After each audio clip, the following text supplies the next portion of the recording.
Peggy 12.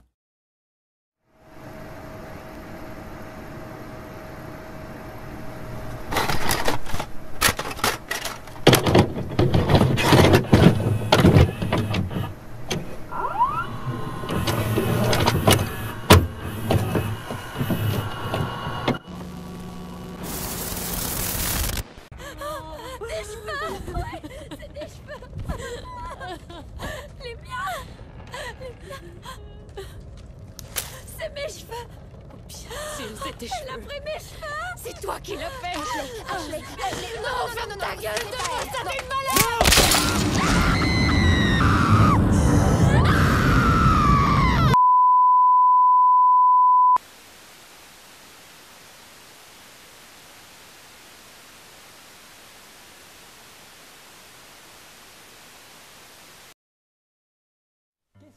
Qu'est-ce qu'on mate ce soir? Ce soir, sujet épineux, le remake. Alors ça, si vous avez lu un peu le titre de la vidéo, vous allez me dire, c'est pas vraiment un remake pour ceux qui l'ont vu. C'est vrai, c'est pas un remake. En réalité, c'est une suite, mais c'est un remake. Oui, parce que c'est un remake qui s'assume pas vraiment et qui prend le prétexte de la suite.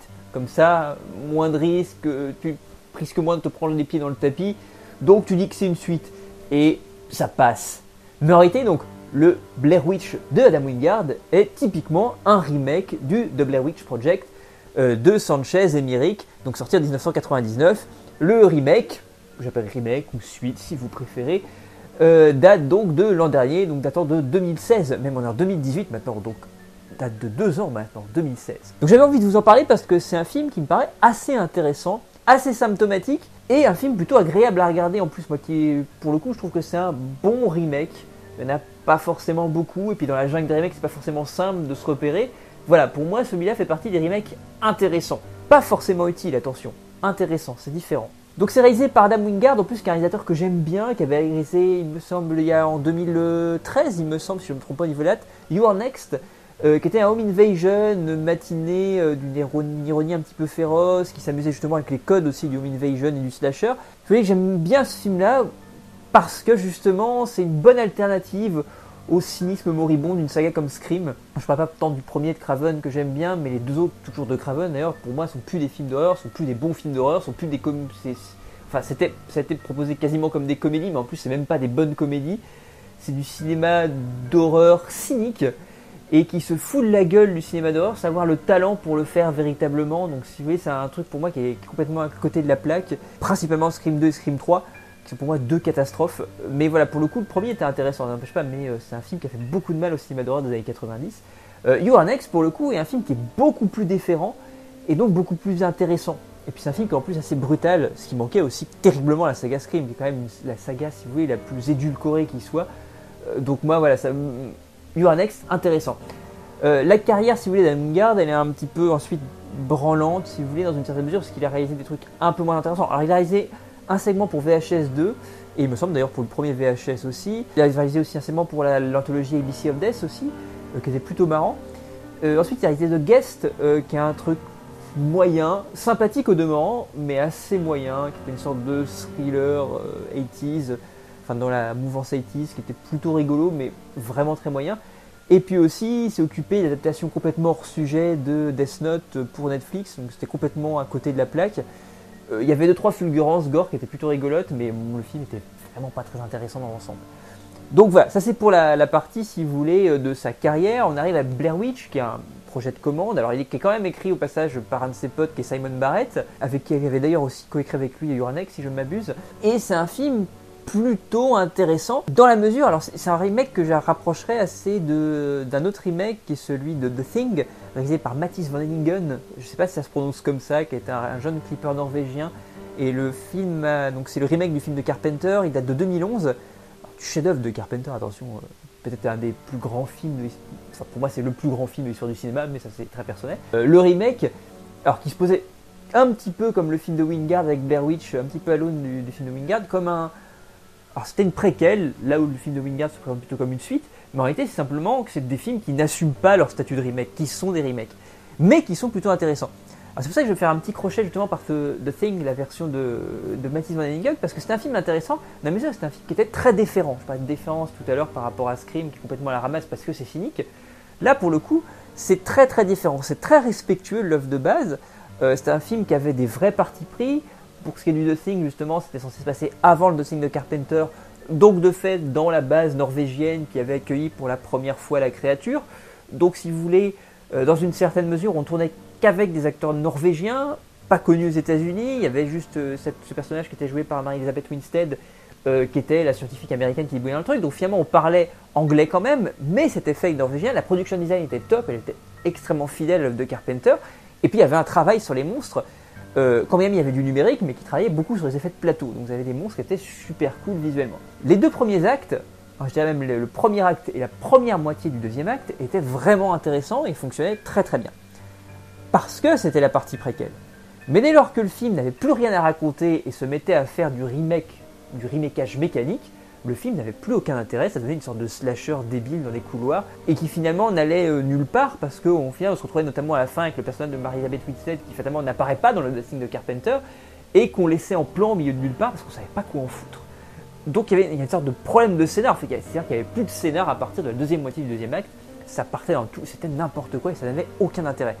Ceci dit, voilà, pour ces 3 premiers quarts d'heure, vraiment le film avait vraiment un truc intéressant et aurait pu être vraiment quelque chose de vraiment très cool. Pour ce qui est du film d'Adam Wingard, donc de Blair Witch, c'est l'inverse. C'est assez facile, c'est tirer sur l'ambulance que de taper sur ce Blair Witch là, parce qu'il a quand même pris sévère quand il est sorti, ça a été un four au box-office, parce que on n'est pas dans le même contexte. Je rappelle donc que le film de 99 de Myrick et Sanchez est un film qui sort en jouant la carte. Alors, il sort de nulle part déjà, et en plus il joue la carte, vous voyez, du mystère sur le fait, un petit peu comme l'avait fait un peu Cannibal Holocaust, puisque ouais, le premier found footage, le film donc de Sanchez et Myrick, donc de Blair Witch Project en 99, c'est loin de le premier found footage. Ruggiero Deodato l'avait déjà fait en 80 avec Cannibal Holocaust, mais on peut remonter à comment s'appelle-t-il, oui, si je ne me trompe pas, le réalisateur de Haxan, qui était déjà, on avait déjà affaire à un mockumentary, donc un documentaire, un faux documentaire. Donc là, vous aviez déjà cette idée-là qu'à la base, le film est sorti de nulle part et qu'on jouait sur l'ambiguïté de ces acteurs qui avaient peut-être disparu, qui n'étaient pas des acteurs, qui étaient des vrais étudiants en cinéma, qui s'étaient fait attaquer, on avait récupéré. Et il y avait vraiment cette ambiguïté-là qui était très savamment travaillée, de façon à ce que ça fonctionne à mort et qu'il y ait vraiment le doute qui s'insinue dans votre esprit quand vous voyez le film. Alors bien sûr, au bout d'un moment, on s'est rendu compte que tout ça, un petit peu comme Deodato avait dû faire venir ses acteurs pour vérifier qu'ils n'étaient pas morts pendant le tournage de Cannibal Holocaust. Là, finalement, les acteurs sont sortis au bout d'un moment et on a vu que c'était des acteurs et que tout ça n'était que fake. Mais c'était intéressant, il y avait vraiment quelque chose en termes d'immersion qui était vraiment très très bien foutu dans ce film-là. Là, on n'a plus ce même contexte-là. Blair Witch est devenu une franchise. Il y a eu un deuxième épisode qui était vraiment très mauvais. Et on est encore une fois dans un nom, dans une franchise, dans quelque chose qui est de l'ordre de la saga. Donc tu peux plus jouer sur cette ambiguïté-là. Donc le film est en difficulté. C'est-à-dire que c'est très casse-gueule de faire une suite à Blair Witch parce que là, pour le coup, en termes d'immersion, t'es limité. Tu restes sur du found footage, mais t'es quand même vachement plus limité parce qu'il n'y a plus l'ambiguïté véritable. On sait que c'est un film. On a Blair Witch est devenu une diégèse. Donc un univers imaginaire, et pas un truc ambigu qui peut être de l'ordre du faux documentaire. Donc ça fonctionne pas. Donc l'idée c'est de faire un film d'horreur classique, de revenir à quelque chose de beaucoup plus classique, quand bien même on a des principes de mise en scène issus du found footage, donc du faux documentaire. Adam Wingard il gère très bien ça. Dans le VHS notamment, il y avait dans le VHS 2 son premier segment qui était vraiment intéressant. C'est un type qui est assez inventif quand il s'agit de faire du found footage. Par contre, à l'inverse d'un The Thing, justement la version de Baptiste Van Däniken, où ce sont les 2 premiers actes qui sont grossièrement réussis, là, pour le coup, le premier acte et la première moitié du deuxième acte, c'est pas très intéressant. On est sur de l'exposition assez basique, qu'on a déjà vu 1000 fois ailleurs, on est confronté à des personnages fonctions, donc ça fonctionne pas très bien dans l'ensemble. Pas que ce soit, si vous voulez, moi je me suis pas emmerdé en le voyant, mais ça met son petit temps. Alors, l'idée c'est quand même d'essayer d'explorer au moins les 2 personnages principaux, ce que le film fait plutôt bien dans l'ensemble, c'est pas des personnages extrêmement complexes, c'est pas tant des clichés que ça, c'est plus des archétypes. Donc ça fonctionne quand même assez bien, et on s'y attache, notamment principalement aux 2 personnages principaux qui sont plutôt bien interprétés. Je conseille d'ailleurs de voir le film en VO parce que la VF est assez catastrophique. Donc vous avez cette partie-là qui traîne un petit peu la patte, et puis arrivé au milieu du deuxième acte, là on retourne sur la question, si vous voulez, là on avait plutôt une partie qui était très proche il y a quelque chose de très remake sur les 2 premiers actes. La deuxième moitié du deuxième acte et le troisième acte part un peu dans le sens que ont donné Wingard, un peu différent, c'est-à-dire qu'il se détache de l'œuvre. Là, au contraire, dans le The Thing, justement, le remake, enfin le préquel remake, le troisième acte se recollait un petit peu à l'autre et commençait à faire systématiquement les mêmes choses avec des trucs, c'était nul à chier la fin, vous aviez la reprise de la fameuse séquence du test sanguin qui était reprise à l'arrache, c'était pas très très bon. Là pour le coup, Wingard prend un petit peu ses distances avec le film d'origine, même si justement on se trouve quand même dans la maison, mais on a un retravail de l'espace de la maison qui constituait déjà le troisième acte de Blair Witch Project de 99, et là il le réexplore à sa manière, et là ça devient intéressant. Alors je sais que beaucoup ont dit justement qu'il y avait un souci sur la fin, et là c'est pas spoilé parce que finalement tout le monde s'y attend et tout le monde le sait. L'argument fantastique pour le coup, là où c'était très ambigu justement, et on pouvait justement comme en tant que diégèse aller explorer cette diégèse nous-mêmes et en avoir notre propre interprétation, là le film va dans une direction clairement assumée, c'est-à-dire notamment clairement la dimension fantastique. C'est-à-dire que là, le film à la fin est fantastique et nous présente le fantastique, l'élément fantastique de manière frontale. Wingard aurait certainement été critiqué s'il n'avait pas fait frontalement parce que tout le monde l'attendait, l'élément fantastique. Mais en même temps, il est critiqué pour l'avoir montré. Finalement, il a fait un compromis et je trouve ça plutôt intéressant parce que l'élément fantastique est là, certes, mais il va pas trop le travailler. Il reste encore une fois dans la pénombre, dans le fond, en fond de plan, en fond de cadre. Et finalement, c'est frontal si vous voulez, théoriquement l'élément fantastique est frontalement abordé, mais il n'est pas frontalement, graphiquement montré. Ça reste assez flou et c'est vraiment plutôt intéressant, je trouve. Et toutes ces séquences-là, justement, c'est là où le troisième acte fonctionne très très bien. Alors, mis à part les jumpscares à répétition, qui vous allez voir, c'est assez chiant parce qu'il y a beaucoup de jumpscares, c'est vraiment le cinéma d'horreur symptomatique sur ce point-là, où on vous agresse de manière sonore et visuelle, et simplement vous avez une réaction épidermique avec votre corps qui est de sursauter. Donc là, vous avez le jumpscare un peu putassier et chiant. Mais, par contre, toute cette dernière séquence qui est assez longue et qui doit faire une bonne vingtaine de minutes, dans la baraque, on a une réexploitation, on réexploite l'espace qu'est la baraque, notamment en montrant beaucoup plus la baraque. Il y a quelque chose du Bigger Than Life dans ce remake. Là, ça devient intéressant. Parce que là, Wingard gère très bien ses plans, gère très bien ses cadres, enfin gère son cadre de façon générale, et ça fait que le film marche bien. Il y a une vraie angoisse qu'elle va se poser, il arrive à poser une vraie ambiance dans cette dernière partie, et je trouve pour le coup que alors le film va très long en plus, donc finalement vous y arrivez assez vite, et cette séquence-là fonctionne à mort. Quand bien même elle est ultra référentielle, hein, vous avez plein de choses qui sont piquées à droite à gauche dans le cinéma d'horreur des dernières années, et dans le found footage de manière générale, mais il le fait très bien et assez intelligemment. Pour parler de ce remake, j'avais envie de vous le faire redécouvrir parce que c'est un film qu'on a pris plein la gueule, qui s'est vautré et que finalement pas beaucoup de gens ont vu dans une certaine mesure et qui je pense fait partie des trucs, des surprises plutôt agréables et divertissantes. C'est assez réfléchi, Adam Wingard gère bien son truc, gère bien sa machine. C'est un additif plutôt intéressant pour Blair Witch parce qu'encore une fois il y a cette dernier acte qui explore un petit peu plus la diégèse et je trouve ça intéressant sans en dire trop justement, et ça je trouve ça intéressant aussi puisque Wingard va pas jusqu'au bout du truc. Encore une fois, l'élément fantastique reste beaucoup dans l'ombre, autant thématiquement, théoriquement, mythologiquement que graphiquement. Donc finalement on n'apprend pas tant que ça et on peut encore explorer la diégèse.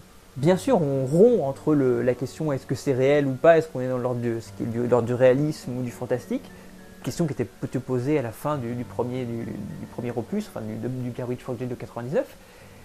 Là, on tranche. Mais en même temps, en tranchant, on garde quand même une certaine liberté imaginaire à aller un petit peu plus loin. Donc c'est un film plutôt intéressant. Je vois que j'ai mis pas mal de temps déjà à l'explorer, mais j'avais envie de vous en donner pas mal d'éléments pour vous donner envie d'aller le voir. Et puis après, simplement dites-moi ce que vous avez pensé dans les commentaires. Je pense pas qu'on ait beaucoup à défendre ce film-là, mais moi j'ai envie de le défendre parce que j'aime bien Wingard, j'aime bien la personne. Je trouve que le type est assez honnête, déférent, humble dans ce qu'il fait. Il aime le fantastique et justement, je trouve que ça transparaît dans ce remake de Blair Witch ou dans cette suite. Encore une fois, à vous de voir. Je vais vous souhaiter un très bon film, une très bonne soirée, puis je vous dis à très vite pour autre chose, d'autres aventures. Et vous verrez que je pense que la prochaine fois, vous serez peut-être étonnés. Pour ceux en tout cas qui n'ont pas vu le film, parce que je vais vous montrer un film qui, encore une fois, pourrait paraître un petit peu pourri, mais en réalité qui est vachement intéressant. Je viens de faire du teasing de malade. Je vous souhaite une très belle soirée, un très bon film, et je vous dis à la prochaine. Salut!